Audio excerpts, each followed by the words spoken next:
जो कथा दुईटी कथा ऊपर आलोकपात कर प्रथम कथा वेस्ट बेंगल निया जल वेस्ट बेंगल कहीं निया जल भारत वर्ष एक गणतांत्रिक राष्ट्र क्यों राज्य में निया जलैवाई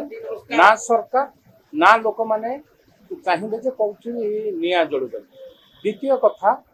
वेस्ट बेंगल भली राज्य में एभली एक घटना जो भली भावे अगणतांत्रिक भावे जड़े मुख्यमंत्री तांकर मत रखुचंती कोठी ना कोठी सारा गणतंत्र प्रति एक उपहास भली लगुच एवं पश्चिम बंग में निया लगे सारा भारत वर्ष में निया लगे ए कथा को जो माने कहउचंती से माने राजनीति बा राजनीति क्षेत्र में रहिबा उचित नुहे। जो माने राजनीति की लोक सेवा भावुचंती से माने जदि एई भली तांकर आचरण एवं उच्चारण रे एई भली वक्तव्य रखिबे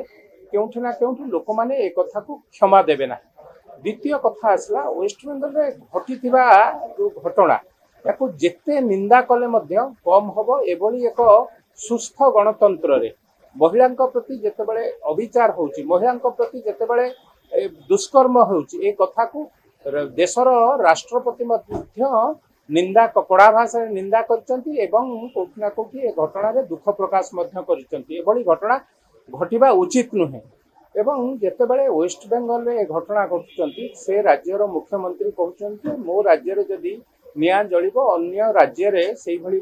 परिमाण भोगिबा पड़िबो ए कथा कहिला बेले मु कहूची से 100 थर चिंता करबा कथा। गोटे राज्यर मुख्यमंत्री आपनक शासन रे जड़े महिला न्याय पाउ नाही तांको धर्षण करा जाउची बा दुष्कर्म करा जाउची ता प्रतिवाद रे गणतांत्रिक पद्धति रे जो माने विरोध करूचंती जो माने गणतंत्र पद्धति रे कोठी टायर जळुचंती कोठी डेमोन्स्ट्रेशन करूचंती से कथा को सामना करिबा परिवर्ते एभली गणतांत्रिक बा अगणतांत्रिक मतामत रखिबा निश्चित भावे निंदनीय एवं ओडिशा परिप्रेक्षी रे कहिबी एक शांति प्रिय राज्य एठी अशांति सृष्टि करने को जो माने विगत दिन में चाहिए सेमानकर कथा मध्य रही नाही लोक माने तांकु मध्य रखी नाहंती एवं जो माने चाहुथिबे ओडिशा रे एक शांति प्रिय प्रभु जगन्नाथ राज्य रे अशांत वातावरण सृष्टि करने को तांकु केही साधारण लोक मध्य क्षमा देबे नाही। आगामी दिन में एक कथारू